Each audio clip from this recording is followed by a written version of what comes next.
Alright, today I'm going to be talking about Enter the Gungeon and how it kind of got left behind, I think, in the roguelike category. I feel like when this game first came out, everybody was super excited about it, and it did really well, and it's one of the main roguelikes that actually got me into that genre.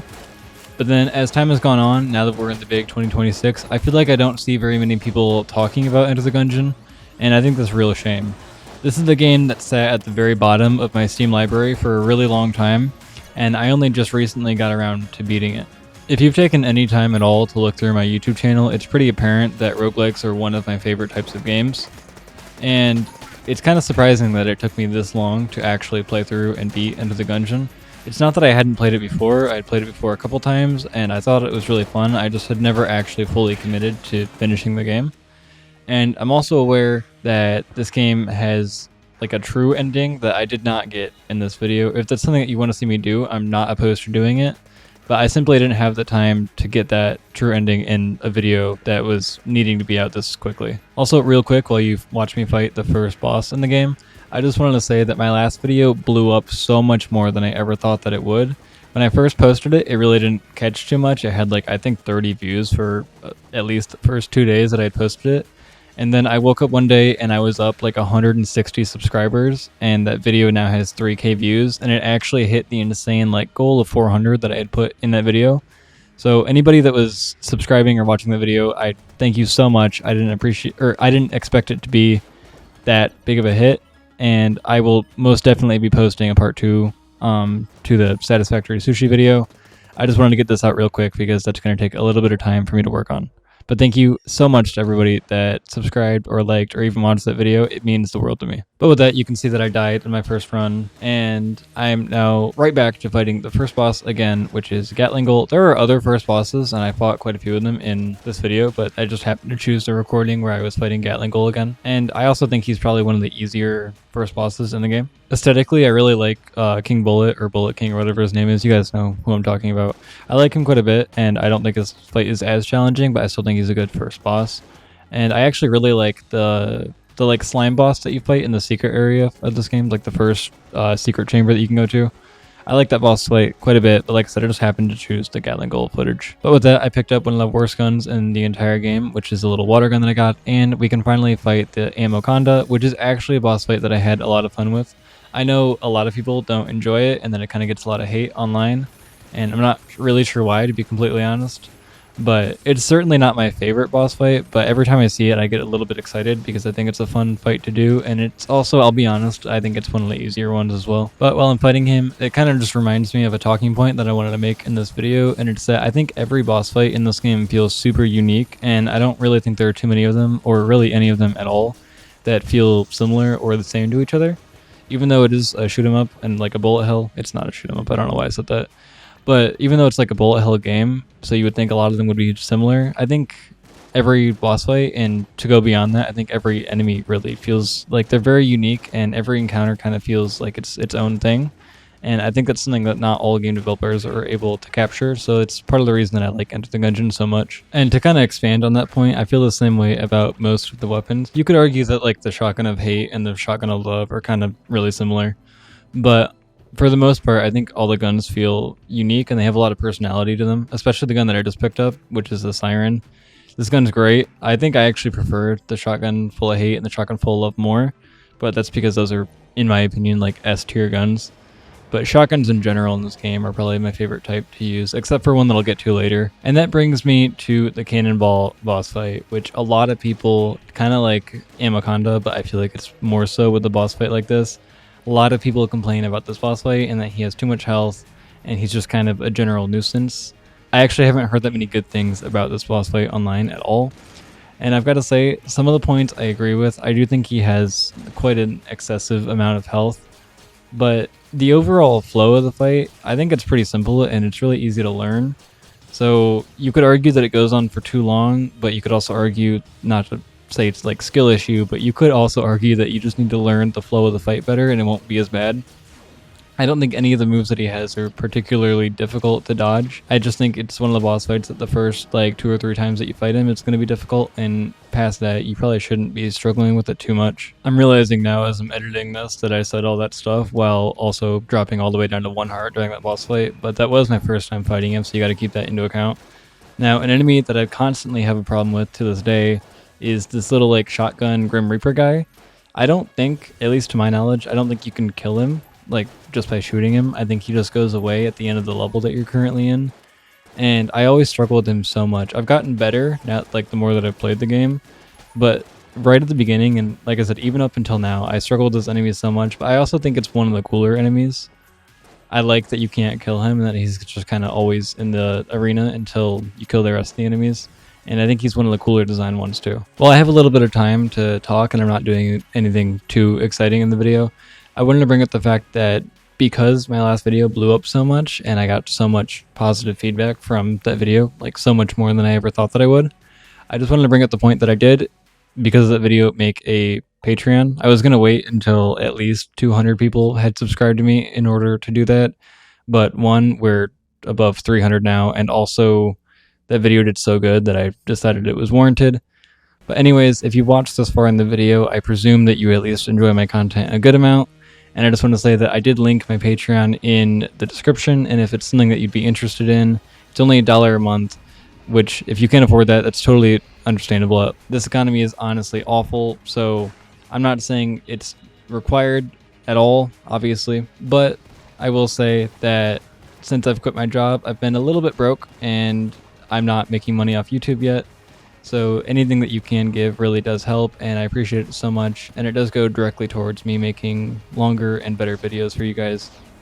So if that's something you'd be interested, it's in the description. Thank you so much. But always remember that just liking and commenting and just watching the video in general will always be more than enough. But with all that being said, you can see that I was fighting the kill pillars here. And this boss fight I actually think is really difficult. I think it's probably one of the hardest, if not the hardest, boss fights right before the dragon. And obviously I did die, as this was my first time attempting this boss fight. But this is the last run that I'm going to show in the video where I actually lost. And the run that I'm showing now is the run that I actually did win. This is my first time getting a chest like this too. I'm not exactly sure what they're called, but it's the first one that I've seen that has all these flashing lights on it and dropped this many items, so that was pretty cool, and it is where I started this recording. I also wanted to bring up that I got the reload stone in this run, which is probably, if not single-handedly, the best item in the whole game. If you don't know, you can just press the button like to activate it, and it'll soak up all the bullets coming into you, and you won't take damage at all. And then also the egg shooter gun that I got is the gun that I mentioned I was going to bring up earlier, which is, I think at this point in time, probably my favorite gun in the entire game. I think the damage it does is absolutely insane,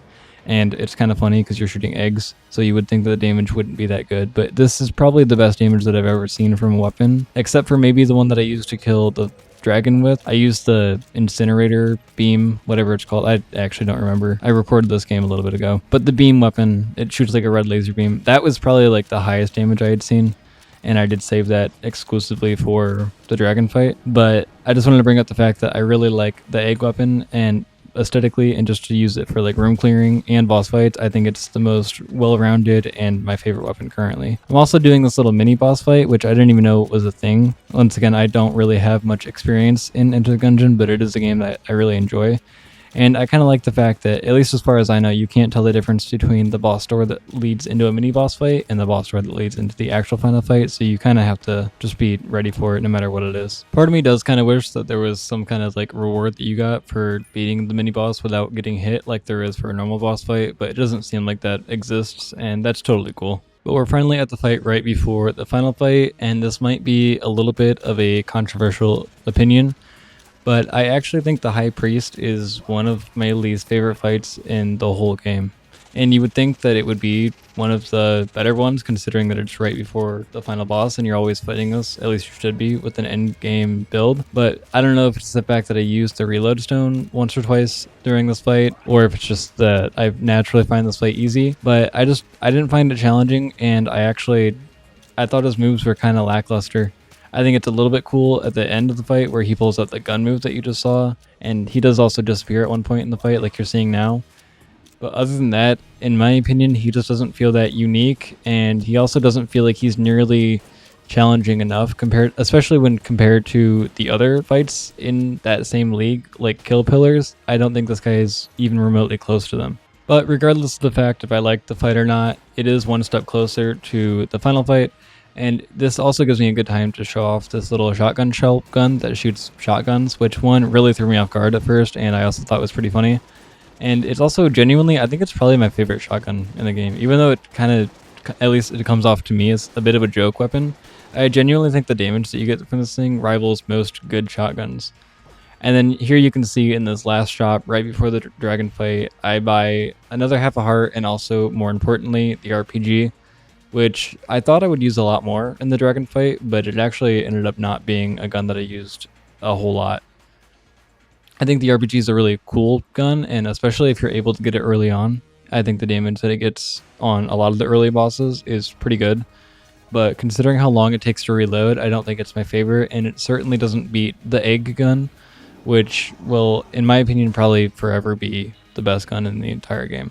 But moving on to the dragon fight, I actually enjoyed this fight quite a bit.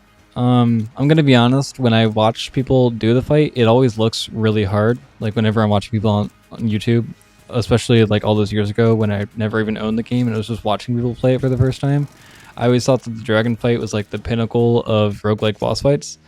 And then I finally tried it, and kind of like the High Priest, to be honest, I don't know if it was just because I had the reload stone and that made it significantly easier. I'm sure it did. But this fight just didn't quite seem as difficult as I was really expecting or even kind of hoping that it would be. I don't think that it's an easy fight by any means, and even though I did beat it on my first try, if you do die to it quite a few times, I don't think it's necessarily just because you're bad at the game. Like I said, I think the reload stone is really helping me quite a bit here. I actually think I'm using an Elder blank now that I'm looking at it, but they kind of do similar things. You get the point. I think that really significantly increased how easily I breezed through the boss fight.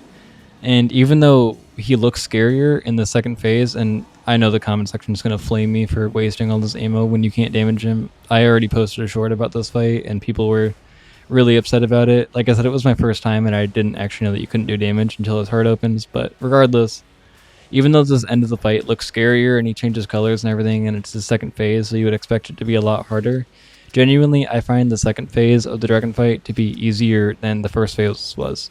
I think it looks really scary with all like the bullets raining down and everything, but the fight gives you a lot of room to dodge through all these bullets, and it's kind of the only move that he does. So all you have to do is repeat jumping through the circles and shooting his heart, and if you have weapons that do a decent amount of damage, which at this point I would hope that you would, the fight really isn't all that difficult, which is a bit of a bummer. I really like when final bosses in roguelikes are really difficult, like the Hades fight in Hades is really good.